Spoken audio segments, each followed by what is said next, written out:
Marcio, todos nós somos servidores públicos. E na Guarda Civil Metropolitana, nós temos uma espécie de o servidor do servidor, que é os nossos valorosos policiais que trabalham na administração pública, né? Eles Sim. estão lá, de certa forma, para servir os servidores, inclusive eles próprios, né? Sim. E aí, a gente está tendo algumas divergências em certos locais relacionados a consultas médicas e afastamentos médicos, né? Tá chegando demais aqui, irmão. E o que Isso. que você tem para dizer, para esclarecer a todos os policiais que tem que estar atento com leis, decretos e coisas que É, dizem respeito à função, né? é isso aí, ô, Rafael.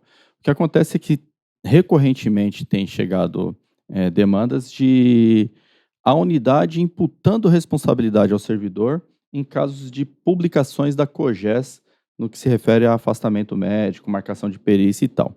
Quando um servidor precisa de um afastamento médico, uma licença médica, ele entrega o atestado e a unidade agenda lá a perícia médica. Não estou falando da licença de curta duração, estou falando da licença médica mesmo, né? A unidade vai lá, manda lá o processinho CI para a COGES e pede uma data para a perícia médica. A COGES publica no Diário Oficial essa data, dizendo assim, ó, no dia tal, do mês tal, na hora tal, o servidor deverá comparecer, ele tem as indicações lá, né, na perícia médica. Pois bem, essa publicação, quem tem o dever de informar ao servidor é a unidade dele, né? Então não é o servidor que tem que ficar olhando o Diário Oficial todos os dias para ver se saiu a publicação da perícia dele, do agendamento da perícia, ou até o resultado da licença, Sim. né? Concedida tantos dias de licença, negado tantos dias de licença. Não é responsabilidade do servidor. E onde que está isso, ô Rafael? No decreto 58225 de 2018, está aqui, ó, o artigo 100. Eu vou até ler aqui para vocês.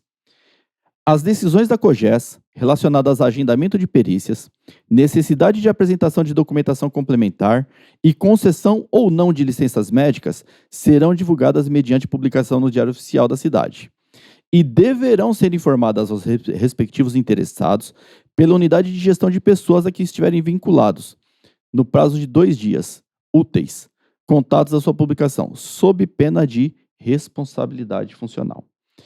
Por que o decreto foi duro dizer que tem responsabilidade funcional, Rafael? O que acontece? A falta na perícia ocasiona a suspensão do pagamento. Verdade. Então, o camarada teve a perícia, não apareceu, de pronto, de ofício, a COGES remete à DRH Central um pedido de suspensão do pagamento do camarada, né? Então, veja bem, supondo que ele não compareceu à perícia porque ele não sabia da perícia, de quem que é a responsabilidade? Da unidade. É de quem faz o RH da unidade e não avisou ele, né? E aí, o colega descobre que existia uma perícia agendada para ele, quando ele vai lá e passa o cartão e não tem salário. Sim. Tá bloqueado, né? O salário dele tá suspenso. Aí ele, o que aconteceu? O banco tomou meu dinheiro? O que aconteceu? Até descobrir que foi uma perícia que ele perdeu porque ele não sabia que existia, né? Águas já se passaram por aí. Sim. Então, é dever da unidade aí, a gente precisa que os gestores conversem com a equipe administrativa dizendo, olha, todos os dias você tem que olhar o Diário Oficial. O efetivo nosso é grandão, então põe mais gente para ler, né? Exatamente. E aí lá tem 400 guardas, tem que ter mais gente para ler. Identificou lá o pedido de perícia, o pedido de concessão ou não de licença médica do servidor da unidade, a unidade tem que entrar em contato com o servidor e avisar. E agora, vamos lá. O que é esse avisar? O que é informar? Gente, telefonar, o colega não atender, não é informar. É verdade. Né? Se for o caso, manda uma viatura na casa do colega. Ah, tô ligando, ele não tá atendendo. É verdade. Então você não informou ainda. Sim. Porque quando é para recolher a arma do colega, a viatura vai lá. É verdade. Então, manda uma viatura, manda um e-mail, manda um WhatsApp, né? Tem várias, manda uma carta com aviso de recebimento, sei lá. Isso. Mas tem várias formas de fazer contato com o colega. Não é você telefonar, ó, eu te liguei. Ah, não atendeu, o problema é seu. É verdade. Né? Então tem que informar. E essa responsabilidade é da chefia, da administração da unidade. Mas tem outro problema, Rafael. Sim. Qual que é? O colega sai para uma consulta médica, né? Eu vou lá, informo antecipadamente que eu tenho, no dia tal, tem uma consulta médica, né? O decreto até fala que preferencialmente tem que ser marcado dia de folga, mas se não der, marca no dia de serviço e tal, Sim. vai lá. Aí você vai lá e informa lá, ó, na quinta-feira eu tenho uma consulta médica. Seu chefe vai lá, ok, coloca lá numa observação na escala, você vai para a consulta médica e volta para o serviço, né? Esse período que você estava na consulta médica, ele é hora trabalhada. É como se você estivesse na viatura. Sim. É como se você estivesse na sentinela, é como se você estivesse na administração. Vou ler o que diz o decreto 46.114 de 2005. Vou ler aqui, peraí. Vamos lá. O período de tempo em que o servidor se ausentar da sua unidade para consulta ou tratamento de sua saúde ou de seus dependentes será considerado como de trabalho, não cabendo qualquer desconto ou reposição do tempo correspondente, desde que apresentado o respectivo comprovante. Por que eu destaquei essa parte que não cabe qualquer desconto? Porque quando vai acrescer as horas do plantonista, que faz aquela contagem do diarista com o plantonista, o chefe pega lá e fala assim, bom, mas ele ficou 4 horas em consulta, essas 4 horas não vão entrar no banco. Todo mundo ganha 20 e esse colega ganha 16 porque as 4 horas que ele estava em consulta. O decreto é claro ao dizer que não cabe qualquer reposição e nem desconto. É verdade. Né? E aí deixa de cumprir o decreto porque, eu entendo que... o decreto é claro. Consulta médica é como se ele estivesse trabalhando. Né? E aí tem a regrinha, hospital público até 100% da jornada. Exatamente. E hospital particular até 50% da jornada. Mas aí a gente tem que chamar atenção para os colegas também. Né? O que passa no imaginário do colega, o bizu? Eu trabalhei até meio-dia, vou para consulta, 12h50, 1h, pego lá um comprovante de comparecimento e de lá, vou para casa, eu ganhei o dia porque eu já trabalhei mais da metade. Não é assim que funciona. Não é assim que funciona. O tempo que você esteve em consulta, ele é hora trabalhada. Mas se der tempo de você voltar para a sua unidade, você tem que voltar. E aí existe o mito das 2 horas. Que eu não sei de onde que tiraram o mito das 2 horas. Não, eu tenho 2 horas de deslocamento, isso está garantido. Gente, o tempo de deslocamento é o tempo necessário para você chegar à sua unidade de trabalho. Se você trabalha na Vila Mariana e passou no HSPM, o tempo de deslocamento não são 2 horas, não. Sim. E em quanto tempo você chega lá? 15 minutos? 20 Sim. minutos? Né? Você trabalha na Penha e passou lá no hospital da Penha. Exatamente. O tempo de deslocamento é 15, 20 minutos. Então, você passou na consulta médica. Lá, você marcou lá a consulta médica para 13 horas. Né? Você trabalhou da meio-dia até meio-dia e 50, meio-dia e 40, foi para a consulta médica 13 horas. O médico fez o que tinha que fazer, os procedimentos, análise, exame, não sei o que e tal. 13h40 ele te deu a liberação lá, ele te deu o comprovante de comparecimento. 14 horas, 14h15, você está na unidade. Exatamente. Se você for para casa e apresentar esse comprovante depois, você está na falta. Porque você não cumpriu o decreto. É verdade. Então a gente tem que se atentar. Primeiro, leia. Primeira coisa, leia. Decreto 46.114 de 2005, você vai ver que lá não fala nada de deslocamento. Sim, né? sim.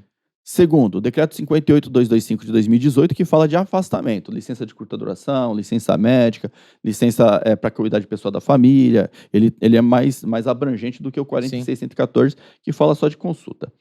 E esse 46.114, ele tem ainda um detalhe, Rafael.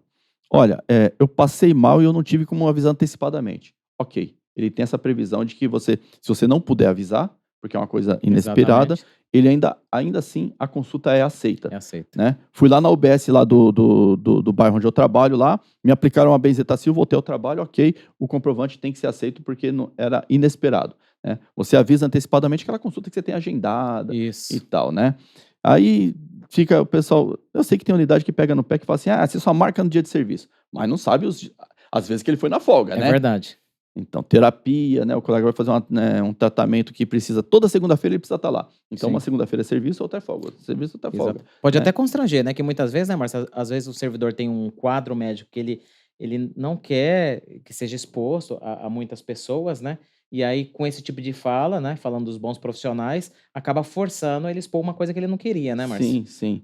E para finalizar, Rafael, aquele colega que trabalha das 6 às 18 e ele foi no médico 17 horas. Aí chegou lá no médico às 17 horas, meio pálido, ruim, assim. O médico olhou para ele e falou assim, eu vou te dar um atestado médico. O famoso Mike 01, né? Tá no serviço, né? A viatura vai levar. Aí o médico vai lá e fala assim, 17 horas e 10 minutos, tá aqui o seu atestado médico. Quando ele apresenta aquele atestado médico na unidade, aquele dia é licença médica. Ele trabalhou 11 horas de graça para o município, porque aquele dia vai ser considerado como licença médica. Ele perde o auxílio-refeição, perde o auxílio-transporte e perde o dia de efetivo exercício. Ele não perde o dia trabalhado porque recebe o pagamento do dia trabalhado. Sim. Mas o dia de efetivo exercício, que é aquela contagemzinha para mudança de letra, para progressão, Se foi. Vai ter desconto né? no prêmio de desempenho. Aí fala assim, pô, mas e essas horas que eu trabalhei, não entra no banco de horas? Não. Não. Então, quando você vai no médico, você tem que saber que documento que você vai pedir pro médico. Exatamente. Se é uma declaração de comparecimento ou se é um atestado médico. Sabendo que, se for atestado médico, é licença médica, não tem outro despacho que cabe. Aliás, vou até abranger aqui, ampliar um pouco o debate. Eu vou pro médico, pego um atestado médico. Chego numa unidade, tem lá uma CI de falta. Comunicação interna de falta, né? Sim. Ô, Márcio, responde aí por que você faltou. Aí eu vou lá, faltei porque fui no médico. E coloco o atestado médico atrás lá e mando pro chefe. Essa O é chefe me dá clássica. uma bela de uma falta justificada. Ele pode fazer isso? Pode. Pode, sabe por quê? Porque eu respondi uma CI de falta e não pedi uma licença médica. Exato. O que eu tinha que fazer com aquele atestado médico? Eu tinha que responder na CI de falta. Eu não faltei. Eu me afastei para tratamento de saúde. E pedi um formulário de licença de curta duração. Exatamente. Ou uma licença médica comum, que vai para a COGES, dependendo do caso. Né? Se eu responder a falta e colocar o atestado atrás, o chefe pode dar justificado. E qual que é a diferença da justificada?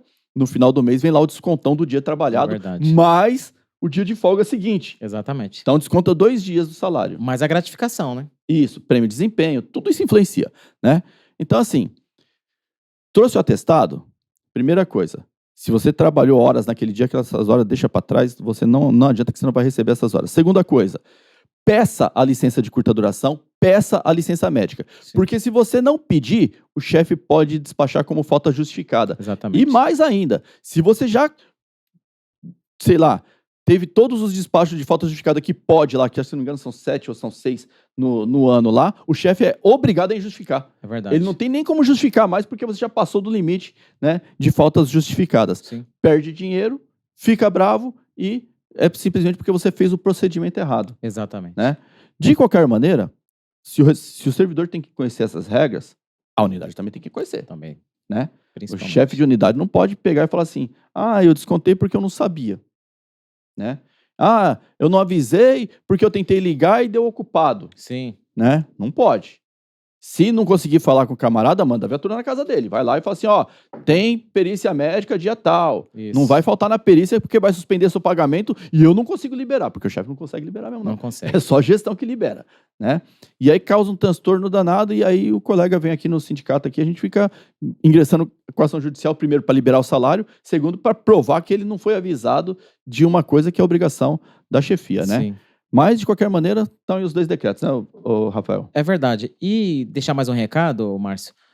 A gente está no momento que, graças a Deus, a gente tem muitos profissionais de terceiras classes, né, em estágio probatório, ou seja, né, aprendendo, né, o dia a dia do policiamento, né, da Guarda Civil Metropolitana, né, e lá no final do estágio probatório, Deus queira que todo seja aprovado, e que eu acredito que a grande maioria vai ser, né, mas você que é encarregado de equipe, né, você é subinspetor da viatura, né, se você se deparar com uma situação dessa daí, né, você que estiver rondando uma outra viatura, né, e vê que o servidor, de repente, ele está cometendo uma gafe, de repente ele está pedindo, ele trabalhou às 11 horas e o médico está dando atestado, não tem problema nenhum. Primeiro, você, servidor que está passando mal, conversar com o seu médico, falar assim, doutor, não faz o atestado para mim, eu prefiro a declaração porque a gente tem uma legislação municipal, né? Ou, né, você encarregado fala, não, policial, já que você já pegou o atestado, não sai do hospital, não. Eu vou ajudar, né? Vai lá, né? Faz a função de encarregado, né? Quer ensinar o menos experiente as coisas, né, Márcio? Sim. Auxilia e vai lá e fala, não, nesse caso para você é mais vantajoso a declaração de horas. Isso, exatamente. E, por fim, bem lembrado, o Rafael tem os colegas que são novos na Guarda Civil Metropolitana, saiba que no site do sindicato tem uma aba que está assim, legislação. Nessa aba tem tudo que você precisa lá para combater esse tipo de erro da administração, né? A administração errou com você, você também não conhece a lei, vamos supor que você não conheça a lei, entra lá no site do sindicato, clica lá em legislação, procura lá, vai ter lá normas sobre afastamento médico, essas coisas e tal. Clica na norma, se for o caso, imprima ela, né? E mostra pro seu chefe, fala assim, vocês erraram comigo.